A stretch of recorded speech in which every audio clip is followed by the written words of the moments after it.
Hey guys, Nadia here. Um, so the article that I chose from Makeover Monday is You Wait to Reduce Your Carbon Footprint of Your Food. Focus on what you eat, not whether your food is local. By Hannah Ritchie, written on January 24th, 2020. So where do the emissions from our food come from?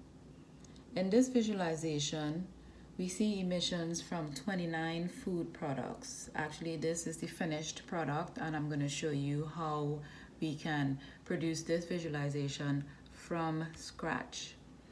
All right, so first we're going to take measure values, and we're going to drag that to the columns tab. And we're going to take food product and drop that into the rows tab. We're building a horizontal bar graph.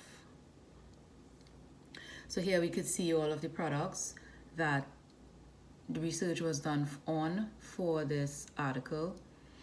And now I am going to put measure names into the colors tab under marks. And what this does is it shows us all of the different greenhouse gas emissions that come from each product.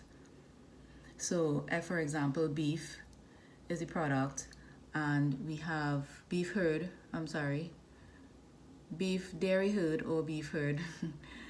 Farming is where we get most of the greenhouse gas emissions from. This one is animal feed. We get greenhouse gas emissions from the animal feed when producing beef, and so on and so forth.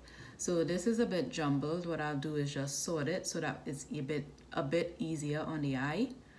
I can sort it in ascending order or descending order. I chose descending order because I like it. It's much easier to read now. We can see that beef is obviously the product or the item that causes the most gas emissions. Farming being number one, land use change being number two, and processing being number three. So while doing these three different things to produce beef, we get gas emissions. I'm also going to I'm going to name my visualization, so you can right click, edit title, and I'm going to name mine greenhouse gas emissions.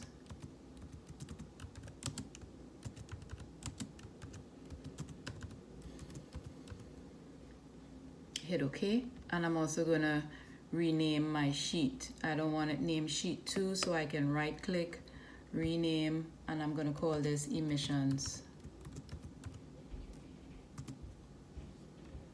And there we have it, horizontal stacked bar graph. So basically from the article, what the author is telling us is that it doesn't really matter where your food comes from, because things like farming and land use change and processing are the things that causes the most gas emissions. People may think that transportation has a big part to play in it, but it really doesn't. Transportation is actually one of the smallest bars on each bar for each food item. So transportation doesn't play a big role when it comes to gas emissions when producing food. So where you get your food from or where your food comes from doesn't really matter. Just make good choices, healthy choices when it comes to your diet, and take care of your health. I hope you enjoyed this video and you understand what was done. Thank you.